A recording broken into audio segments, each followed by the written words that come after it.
All right, so I have received my shipment of stuff from Atkins for pretty much everything that we need done to the car. I did receive the clutch and the radiator.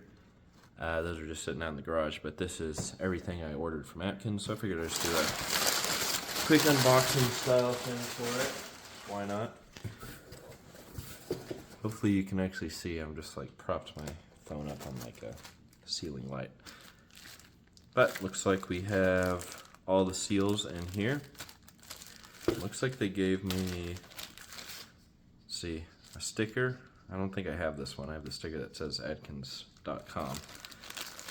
And also some pens, which is nice. They say Atkins Rotary on them, so that's pretty cool.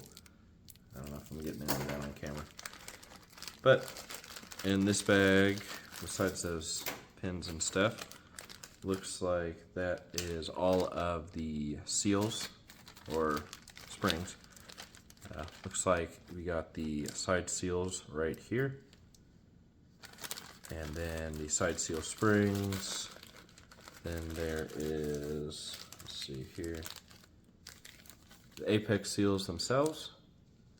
So those are the apex seals, side seals, side seal springs, and then we have the apex seal springs, and then the corner seals springs. These ones, again, I have no idea if any of this is even lined up on camera, but I'll put up a picture of the side seal springs that are in it right now.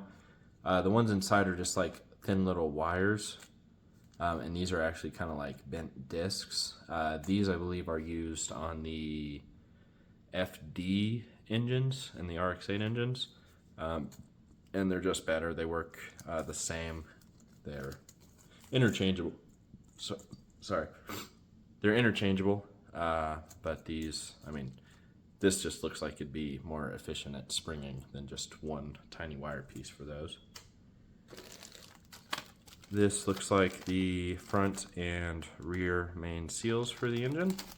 And underneath that we have oil control ring springs.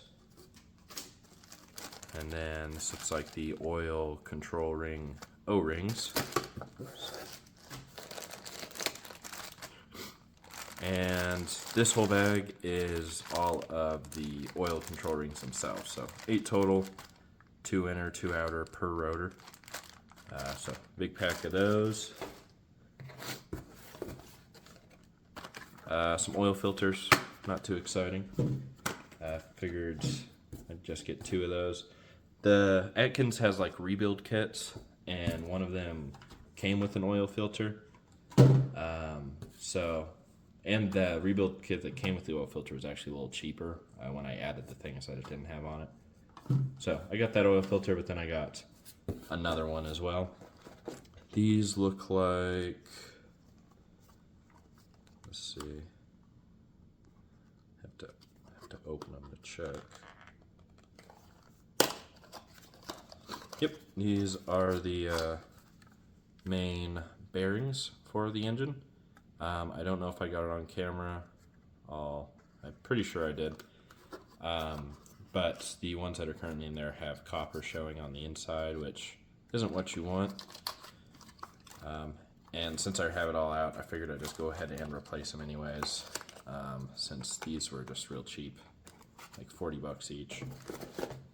So, I'll have brand new bearings.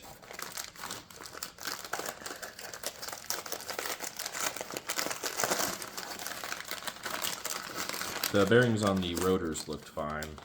But the center shaft bearings, or the main engine bearings, did not look fine, so got new ones of those.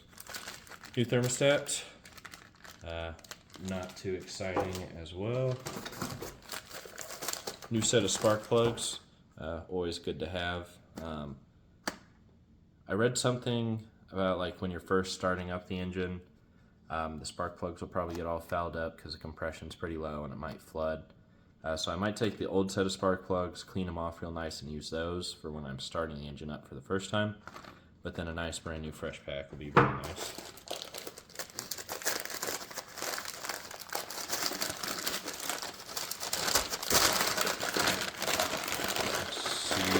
What's in here. So this is more of that rebuild kit. Looks like it has some crush washers. These might not have been in the rebuild kit, but I did order these separate. So some crush washers. I believe these are for the oil cooler lines. Some Hylomar, which is what people use to seat the coolant seals, the water seals along the whole entire outside edge of the rotor housings. So I just got a tube of that since it's the same price from Atkins as everywhere else. Thermal pellet. I'll have to do some research on whether or not I'm going to use this. This pretty much, it's like a thermostat for the oil pretty much. When the oil gets hot enough, it'll let it circulate. Something like that. And this just holds that passage open. So I think if mine's working good, I'll just keep that in there so that the oil pressure's consistent, I guess. Again, I'll have to research that. This is the oil drain screw, since the one I have in there is all jacked up. I don't know. This looks like all of the corner seals. These are the stock Mazda ones with the plugs. I went for those since, you know, the more things that are just stock on the car, the better. It was barely that much more than just the Atkins brand ones, so I went for the Mazda genuine parts ones. Also included in that rebuild kit was the oil pump chain, this guy right here.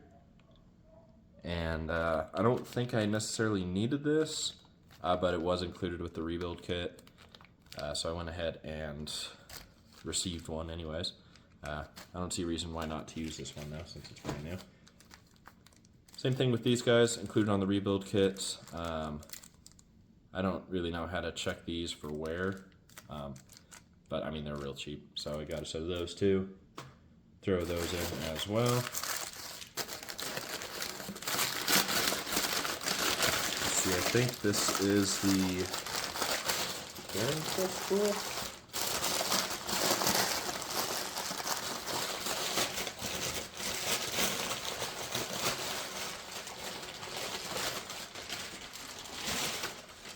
Yep, sure is. So this is a bearing press tool. It's just a giant hunk of machined metal. And this is to press out the bearings that are on the engine, which I have a friend whose grandpa has a press. So that's what we'll use for that. But this just goes in there, pushes the old one out, then pushes the new one in. So another tool that I'll only use like once.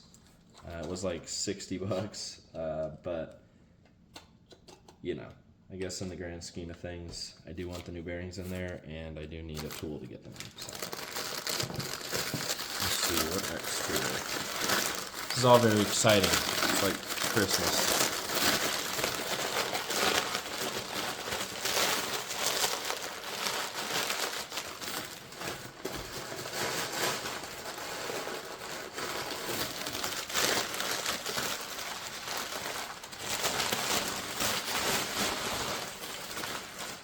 This is one of the motor mounts.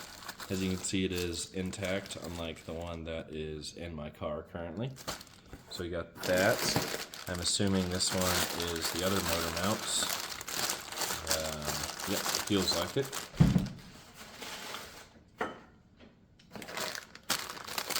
This, I believe, is the transmission mounts.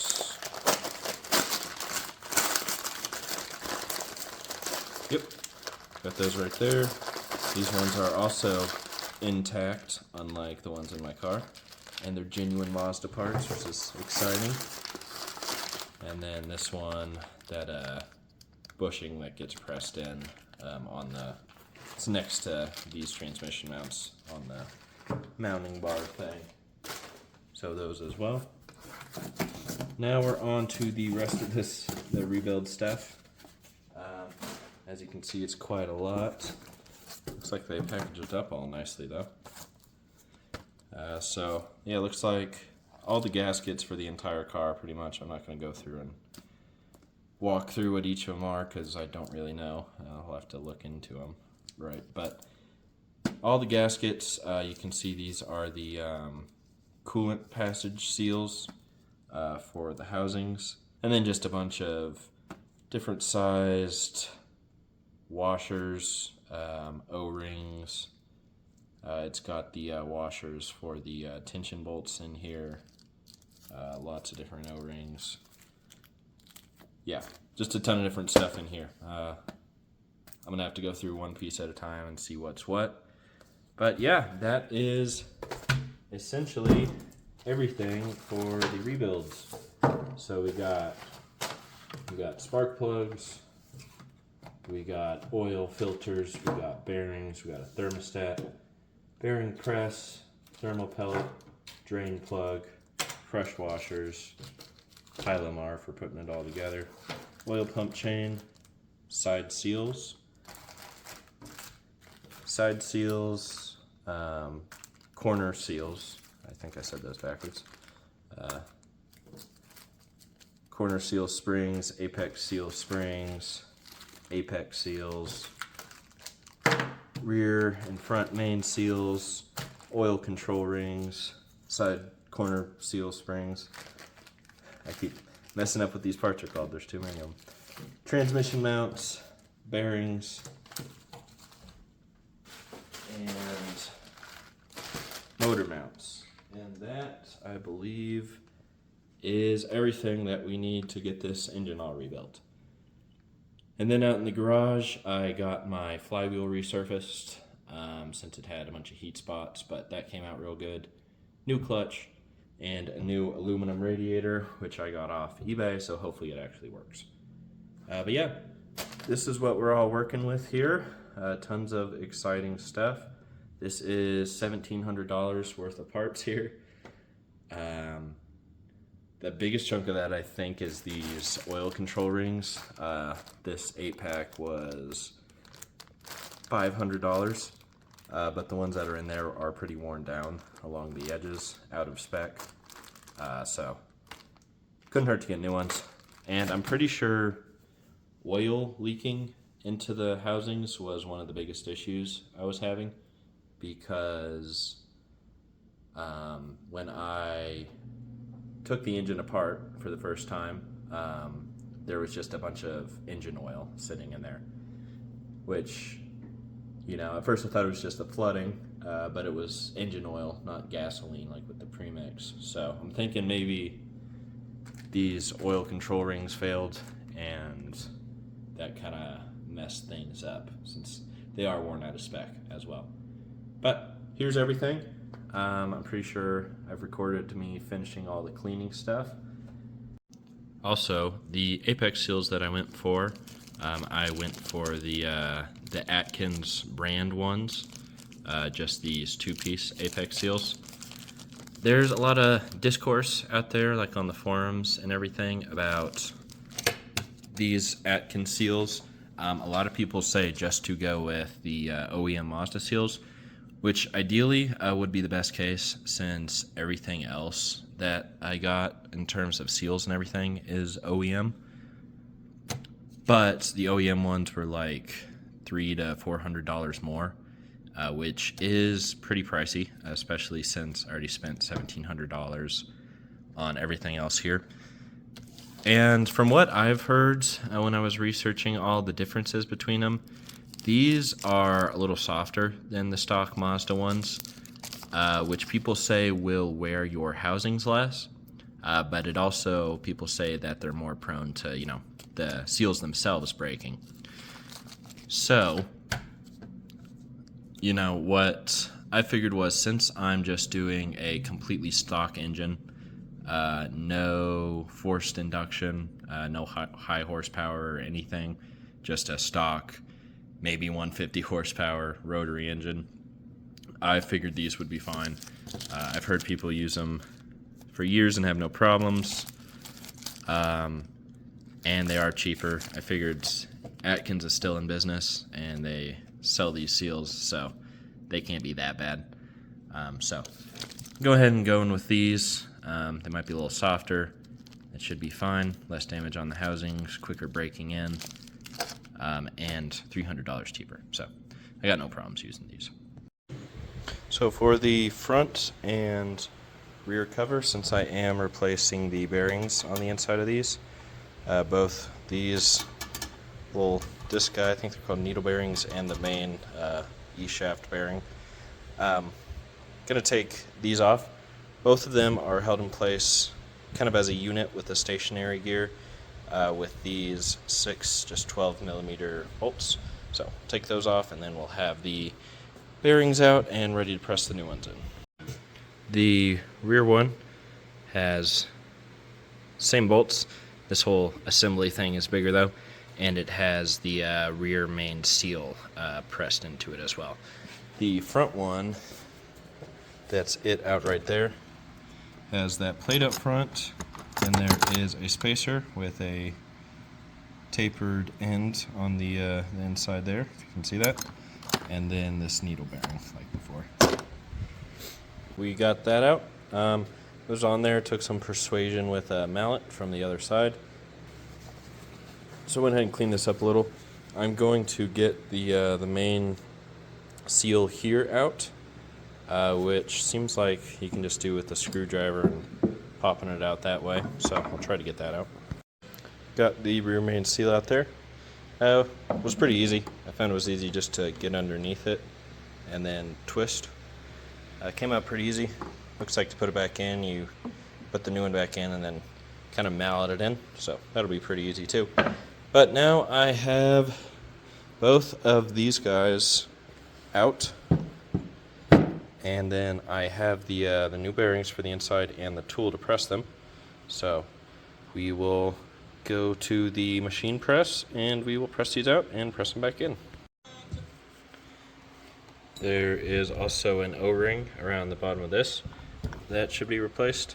This one's very smushed. I bet that could have been leaking oil out of it, so we good to get that replaced as well. Alright, so we're at the press we have. We're borrowing my buddies here, and we're just going to get this pressed out. This is the tool I got off Atkins. Fits right there on the top. You press it out, flip this over. There's an alignment tab, but then you put it that way to press it back in. And we're going to do that for that one and that one. Alright, so we got these pressed in. You can see nice and shiny and new in there. Everything's lined up with the oil passage and the tab there. Same thing for the front one. Everything looks nice and new. Everything's lined up. And then here are the old ones. See, they're dirty, but they also have some copper showing on the inside. So new bearings, yay.